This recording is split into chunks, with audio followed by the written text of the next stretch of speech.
नमस्कार साथियों। जैसा कि मैंने आपसे वादा किया था कि मैं आपके लिए एक बड़ी स्टोरी लेकर आऊंगा, तो मेरे उसी वादे को पूरा करते हुए आज मैं अपने इस चैनल पर आपके लिए अब तक की सबसे बड़ी स्टोरी लेकर के आ चुका हूं। कहानी बेहद ही ज्यादा डरावनी और बहुत ही ज्यादा रोमांचक होने वाली है। पल पल इस कहानी में डर का एहसास कराने वाले मोड़ आते जाएंगे, तो आपसे यही कहूंगा कि कानों में ईयरफोन को अच्छे से ठूंस लीजिए। घर के कोने में एक अच्छी सी जगह पकड़ लीजिए जहां पर आपको कोई डिस्टर्ब ना कर पाए, ताकि इस कहानी में आप पूरी तरह से डूब जाएं और कहानी का पूरा आनंद ले सके। मैं दावे के साथ कह सकता हूं कि जब इस कहानी को आप आखिर तक सुनेंगे तो वाकई में आपको एहसास होगा कि आपने आज तक ऐसी कोई स्टोरी नहीं सुनी है। साथियों, स्टोरी काफी लंबी रहने वाली है, तो शुरू का इंट्रो मैं आपके लिए ज्यादा लंबा नहीं रखूंगा। मैं आपको केवल इतना ही कहूंगा कि जैसे मैंने अपना वादा निभाया है, तो आप भी अपने वादे को याद रखें और इस फैमिली को और मजबूत करने की पूरी कोशिश करें। साथियों, ये कहानी सन 1975 की है, जब देश में ना तो नई टेक्नोलॉजी आई थी ना इंटरनेट आया था। गांवों के अंदर बिजली भी नहीं पहुंची थी, यहां तक कि आने जाने के लिए बहुत ही ऊंचे और वीआईपी लोगों के पास ही चुनिंदा साधन हुआ करते थे और बाकी की जनता बैलगाड़ियों में सफर किया करती थी।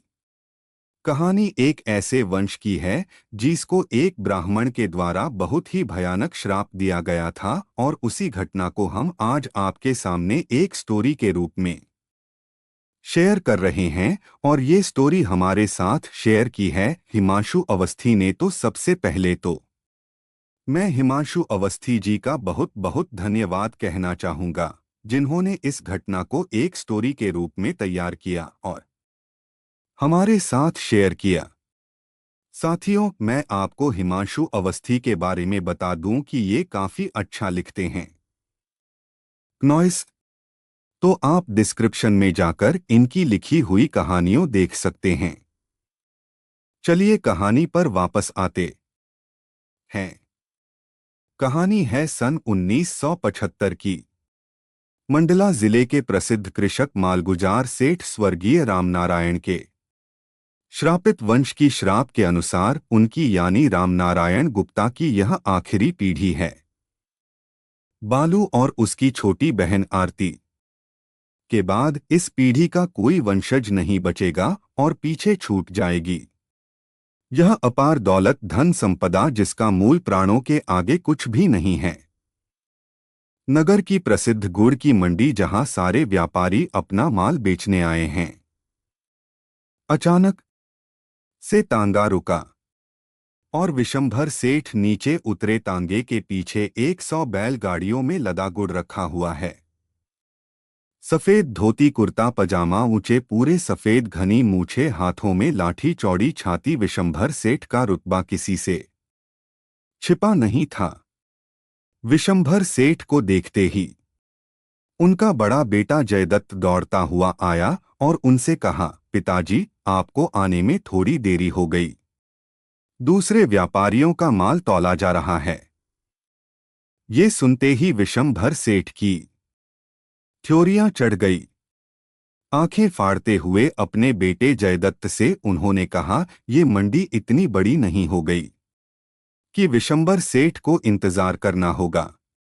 यदि माल तौला जा रहा है तो ठीक नहीं, वापस ले चलो सारा माल। पीछे से खरीदार व्यापारी की आवाज आई। अरे अरे विशंभर सेठ, कैसी बात कर रहे हैं आप? हमारी मंडी की रौनक है। आइए बैठिए, मैं आपके लिए छाछ मंगवाता हूँ। नौस व्यापारी ने अपने नौकर को फटकार लगाते हुए कहा, अरे मूर्ख, सबसे पहले विशंभर सेठ का माल तौलवाकर हिसाब करो, बाकी सभी का बाद में देखते रहना। खरीदार व्यापारी ने सबसे पहले विशंभर सेठ का माल तौलवाया और सारा हिसाब कर दिया। सारी गाड़ियों का माल 78,000 में बिका, जो पिछले साल के मुकाबले मुनाफे का सौदा था। व्यापारी ने विशंभर सेठ को रुपए देने को कहे। विशंभर सेठ ने मना करते हुए कहा कि सारे पैसे हिसाब की पर्ची के साथ मेरे भांजे बालू के घर भिजवा देना। विशंभर सेठ वापस जाकर तांगे पर बैठने लगे। तभी जयदत्त ने कहा, पिताजी आज सारे घर का राशन खरीदना है।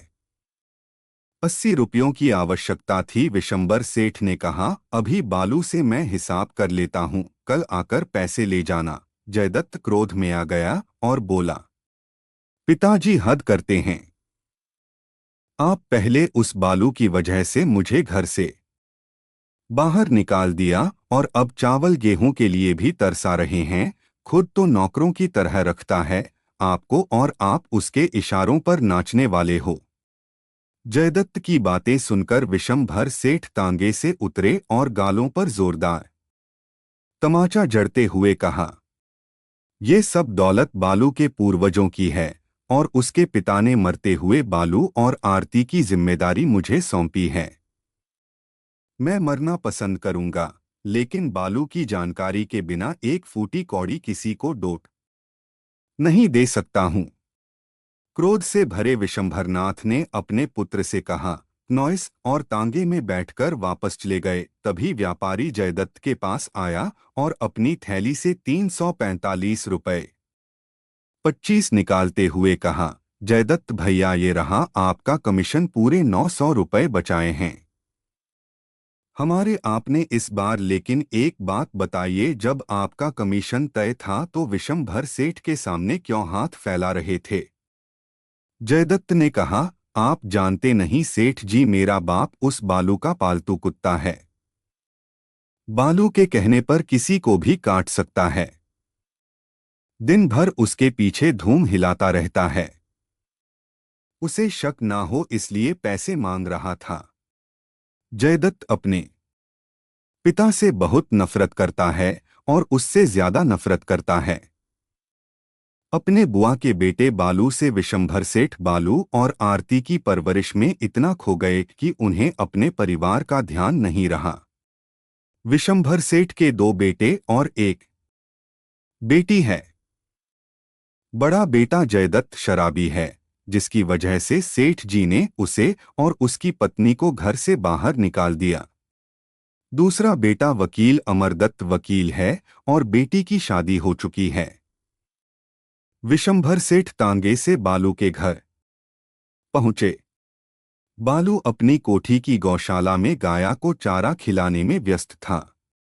बालू, जिसे सभी गौपुत्र कहते थे, पुश्तैनी दौलत इतनी की उसे स्वयं को नहीं पता थी, लेकिन दौलत का घमंड नहीं संतों की तरह जीवन व्यतीत करता था। उम्र 30 होने को आई, लेकिन विवाह करने से बालू ने स्पष्ट मना कर दिया था। विशंभर सेठ बालू को मनाकर थक चुके थे। उनका कहना था कि वंश को आगे बढ़ाने के लिए गुप्ता खानदान को एक वारिस बालू के द्वारा मिल जाए, लेकिन बालू ने विवाह से स्पष्ट मना कर दिया। विशंभर सेठ की खबर मिलते ही बालू आंगन में आया, नौकरों को चाय बनाने ली कहा और सेठ जी को कुर्सी पर बैठाया। सेठ जी ने बालू से कहा, बालू, हिसाब की पर्चियां और कुल हिसाब तुम्हारे पास पहुंच जाएगा, पैसे व्यापारी घर में छोड़ जाएगा। बालू ने मुस्कुराते हुए कहा, मामा जी, ना मैंने हिसाब पूछा है, ना ही मुझे चाहिए, और ये सब बातें मुझसे मत किया करे। विभंबर सेठ ने कहा, भालू बेटा, तुमसे नहीं करूं तो किससे करूं? ये सब धन संपदा जायदाद तुमको ही संभालना है। एक दिन मैं बूढ़ा होने लगा हूं, जिम्मेदारी तुम्हें ही उठानी होगी। बालू ने निराश होते हुए कहा, किससे कह रहे हैं मामा जी, जो स्वयं अल्प आयु लेकर पैदा हुआ है? जीवन के 5 वर्ष से भी कम है मेरे पास, और मुझे यह समय दान पुण्य गौ सेवा में लगा लेने दीजिए। विशंभर सेठ क्रोध में आते हुए बोले, बालू, तुमने फिर वही बात शुरू कर दी। कुछ नहीं होने दूंगा मैं तुम्हें, चाहे मेरे प्राण भी चले जाएं। बालू ने कहा, क्यों सांत्वना दे रहे हैं मामा जी? मुझे मेरे बाल्यकाल में मेरे पिता और उनके बाल्यकाल में उनके पिताजी पिछली 3 पीढ़ियों से किसी भी पुरुष की आयु 35 वर्ष से अधिक नहीं रही है। क्या आप इस बात को नहीं जानते? बालू की बातें सुनते ही विशंभर सेठ स्वयं को संभाल नहीं सके। उनकी आंखों से आंसू निकल गए और अपना चेहरा छिपाते हुए विशंभर सेठ वहां से चले गए। विशंभर सेठ दिन रात बालू की चिंता में डूबे हुए थे। श्राप से मुक्ति का कोई विकल्प नहीं था। हजारों तांत्रिक पंडितों ने हार मान ली। किसी के पास कोई उपाय नहीं था। विशंभर सेठ लेकिन हार मानने वालों में से नहीं थे। उनका प्रयास जारी था।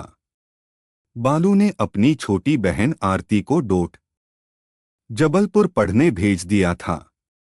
वह नहीं चाहता था कि आरती पर किसी भी प्रकार का मानसिक तनाव बने।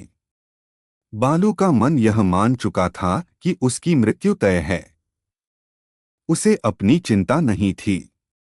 चिंता थी तो प्राणों से अधिक प्रिय अपनी छोटी बहन आरती की, जिसमें बालू दिन रात डूबा रहता था।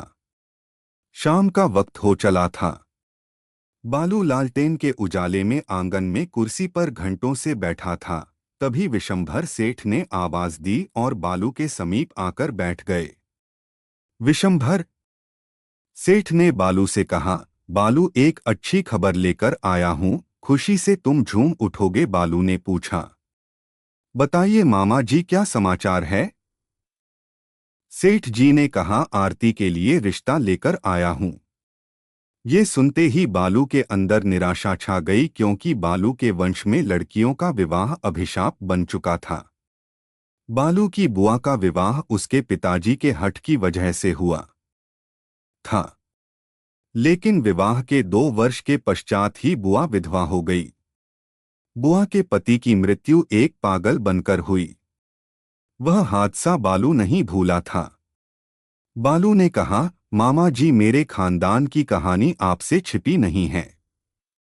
क्यों? अपने स्वार्थ के लिए किसी निर्दोष की बलि लेना चाहते हैं? विशंभर सेठ ने कहा, बालू, तुम मुझे गलत समझ रहे हो। यह रिश्ता एक बहुत बड़ी महाशक्ति के घर से स्वयं आया है। अगर यह रिश्ता हो गया तो मुझे पूरा विश्वास है, आरती का जीवन संवर जाएगा और तुम्हारे वंश को श्राप से मुक्ति मिलेंगे। बालू ने पूछा, अच्छा बताइए मामा जी, वह महाशक्ति कौन है? विशंभर सेठ ने कहा, उस महाशक्ति का नाम है रति देवी। रति देवी का नाम सुनते ही बालू ने कहा, मामा जी, वही रति देवी जो तंत्र और टोटके के लिए प्रसिद्ध हैं। दूर दूर से लोग उनके पास आते हैं। सेठ जी ने कहा, हाँ बालू, वही रति देवी, और मुझे यह विकल्प सही लग रहा है। रति देवी की परछाई ही बड़े संकट टाल देती है। सोचो, स्वयं आरती अगर उस घर की बहू बन गई तो रति देवी सारी शक्ति लगा देंगी। अपने मामा की बातें सुनकर बालू के सामने असमंजस की स्थिति थी। कोई मां अपने बेटे को स्वयं संकट में कैसे डाल सकती? बालू यही सोच रहा था। बालू की चिंता देखकर विश्वंभर सेठ ने कहा, बालू, तुम चिंता मत करो, हम स्वयं रति देवी के घर चलेंगे और जब तुम संतुष्ट हो जाओगे तभी आगे का निर्णय लेंगे। अपने मामा जी की बातें सुनकर बालू ने रति देवी से मिलने का निश्चय किया। बालू ने अपने मामा जी को एक दिन बाद रति देवी से मिलने के लिए कहा, लेकिन विशंभर सेठ बहुत जल्दी में थे। उन्होंने कहा, बालू, तुम तैयार हो जाओ, हम अभी चलते हैं, रात होने को आई है। दिन भर रति देवी के पास भीड़ होती है। रात्रि काल में संख्या थोड़ी कम होगी, हम आसानी से उनसे मिल सकते हैं। बालू अपनी छोटी बहन आरती के रिश्ते की बात करने रति देवी के घर जाने के लिए तैयार हो गया। रति देवी का घर शहर से 10 किलोमीटर दूर गाजीपुर गांव में स्थित था। विशंभर सेठ ने तांगा बुलाया। जीस पर सवार होकर वे अपने भांजे के साथ गांव के लिए निकल गए। आधे घंटे की दूरी तय करने के बाद दोनों गाजीपुर पहुंचे। रतिदेवी का घर एक पुरानी कोठी की तरह था, जहां आने जाने वालों की भीड़ लगी रहती थी। मुख्य सड़क से 1 किलोमीटर दूर इस कोठी की सड़क श्मशान के रास्ते से होकर गुजरती थी। मुख्य द्वार पर घर का नौकर फूलचंद खड़ा हुआ था। विश्वंभर सेठ ने उससे कहा कि उसे रति देवी से मिलना है।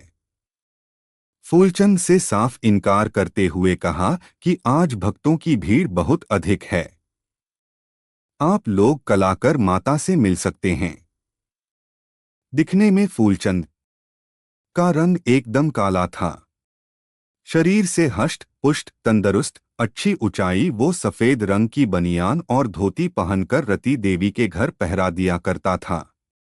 अचानक फूलचंद की निगाहें बालू के पहने हुए ताबीज पर गई, जिसमें बजरंग बली का चित्र बना हुआ था।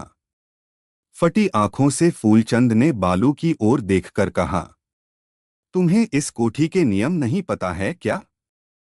यहाँ हमारे लिए सिर्फ एक भगवान है, और वो है काली माता, जिनकी पूजारण हमारी मालकिन है। अगर उन्होंने तुम्हारे गले में यह ताबीज देख लिया तो वह क्रोध में तुम्हें कोठी से बाहर निकाल देगी। विशंबर सेठ के समझाने के बाद बालू उस ताबीज को सुरक्षित तांगे में रखकर आ गया।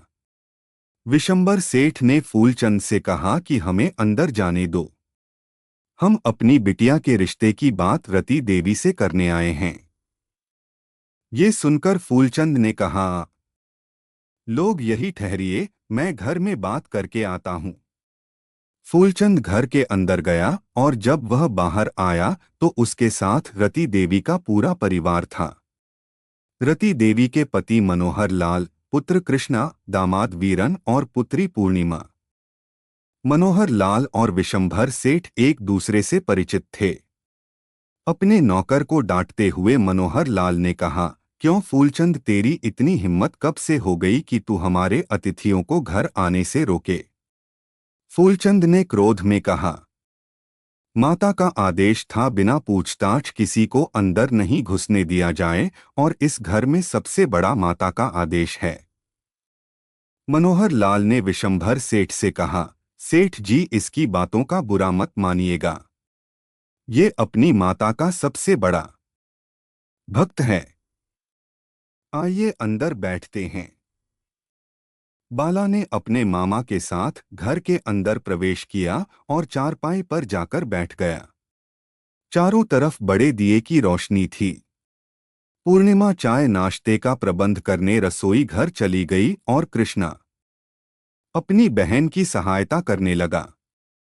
कमरे में बालू विशंभर सेठ के साथ मनोहर लाल और वीरन बातें करने लगे। विशंभर सेठ ने पूछा, मनोहर लाल जी, रति देवी अपने स्थान से उठकर घर आएंगी या हमें उनके स्थान तक चलना होगा? मनोहर लाल ने जवाब दिया, आपसे क्या छिपाना। सेठ जी, मेरी पत्नी जनसेवा करते हुए सब कुछ भूल गई है। वह अपने स्थान से किसी को निराश नहीं लौटने देती है। कई बार उसके प्राण संकट में आ चुके हैं, लेकिन वह इसकी परवाह नहीं करती। ना जाने कितने लोगों का आशीर्वाद उसके साथ है। वह हमारी भाग्य लक्ष्मी है। कोठी के पीछे एक कच्चा कमरा बना हुआ था, जहां रति देवी अपनी तंत्र साधना में अक्सर व्यस्त होती थी। इतनी व्यस्त कि कई बार वह घर भी प्रातः काला थी और कुछ घंटे बाद अपने स्थान पर लौट जाती। मंगलवार और शनिवार के दिन रति देवी अपना संपूर्ण समय घर पर देती थी। रति देवी के भक्त उन्हें भगवान से बढ़कर मानते थे। मनोहर लाल ने बताया कि इस घर में अगर रति देवी को कोई सबसे ज्यादा मानता है तो वह हमारा बड़ा बेटा कृष्णा है।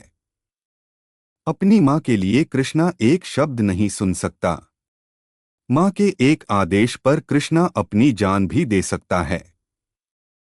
विश्वंभर सेठ ने कहा, मनोहर लाल जी, में अपनी भांजी आरती के रिश्ते की बात आपके बेटे कृष्णा के लिए करने आया हूँ। मैं कुछ दिन पूर्व अपनी पारिवारिक समस्याओं को लेकर ती देवी के पास आया था। मुझे आज यह जानकर खुशी हुई कि रति देवी ने स्वयं अपने भक्त के हाथों अपने बेटे का रिश्ता हमारी भांजी के लिए भेजा है।